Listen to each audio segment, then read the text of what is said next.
বন্ধুরা, একটা কথা সত্যি মানতেই হবে যে একটা কথায় আছে যে চিরা বলো পিঠা বলো ভাতের সমান না, কোনো সময় তৃপ্তি মিঠে না, কিন্তু চিরা পিঠা খেলেও আমাদের কিন্তু আবার ভাত খেতে হয়। সেরকমই মাসি বলো পিসি বলো মায়ের সমান না। অ্যাকচুয়ালি কোনো দিন সেটা হতেই পারে না। মায়ের সমান কোনো দিন, যেরকম পিসি বলো মাসি বলো কাকি বলো যাই বলো, মায়ের সমান হতেই পারে না। কারণ একটা যতই দুষ করুক নিজের ছেলে, সবসময় মা বলবে যে না, আমার ছেলে যত দুষ করলো আমারই তো ছেলে, তো ওই দোষটা নিজে মেনে নেবে যত দোষ করলে। কিন্তু অন্য কেউ এটা মানবে না, বলবে অমুকের ছেলে এত বড় কথা আমাকে বলে ফেলেছে, সেই কথাটাই বারবার ওরা বলতে থাকবে।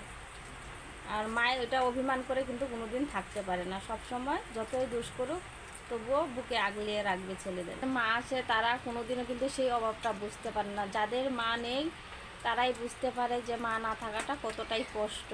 আর যাদের মা আছে তারা এখনও সেই দামটুকু দিতে জানে না। তার জন্যই বলছি বন্ধুরা, সবাই নিজের মাদেরকে অনেক শ্রদ্ধা ভক্তি করবে, ভালোবাসবে অনেক, তাহলেই সুখী হতে পারবে জিন্দিগিতে ভবিষ্যতে।